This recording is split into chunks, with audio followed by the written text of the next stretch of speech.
Pertama kali pengeboran minyak ilegal ini muncul di Desa Bungku dan Desa Pompa Air Kecamatan Bajubang. Para penambang bisa menyedot minyak mentah 40-50 drum per hari. Minyak mentah ditampung dengan drum berkapasitas 200 liter.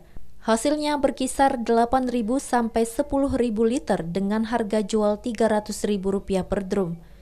Minyak mentah dibeli oleh para penampung, kemudian dimasak menjadi berbagai jenis bahan bakar seperti minyak tanah, solar, bensin, pertalite, dan pertamax. Kualitas BBM produk tradisional jauh di bawah standar. Minyak-minyak inilah yang kemudian dioplos dengan minyak murni dan dijual kepada para pengecer. Pengeboran minyak ilegal menimbulkan masalah serius. Selain melanggar Undang-Undang Nomor 22 Tahun 2001 tentang migas, juga mengancam operasional hulu migas dan merusak lingkungan. Programnya sebenarnya illegal drilling ada di kewenangan di undang-undangnya, Undang-Undang Migas ya, di Undang-Undang 22 Tahun 2014.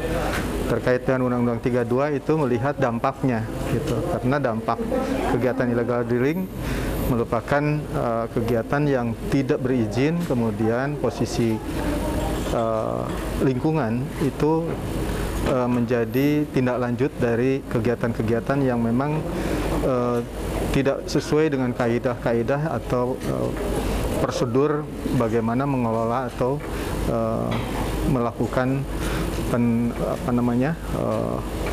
penyelesaian kasus atau kejadian-kejadian terkait dengan illegal drilling itu.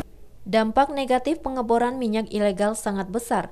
Semua pihak harus bersinergi mencari solusi menyelamatkan industri hulu migas. Tindakan tegas telah dilakukan terhadap pelaku illegal drilling.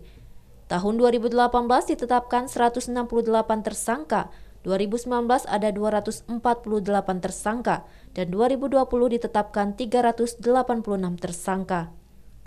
Perlu sinergi semua pihak, perlu kontribusi semua pihak sehingga harapan pasal 33 ayat 3 Undang-Undang Dasar 45 dapat tercapai untuk memenuhi kemaslahatan banyak orang.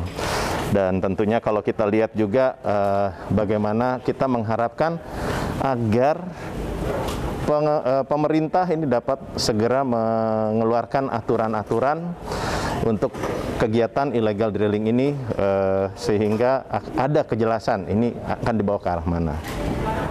Kalau kita lihat tadi sudah disampaikan sekilas kontribusinya kepada daerah ataupun masyarakat lingkungan itu juga tidak ada, kemudian retribusi tidak ada, bahkan ini justru lebih mengarah pada kerusakan lingkungan di sekitar wilayah kegiatan illegal drilling.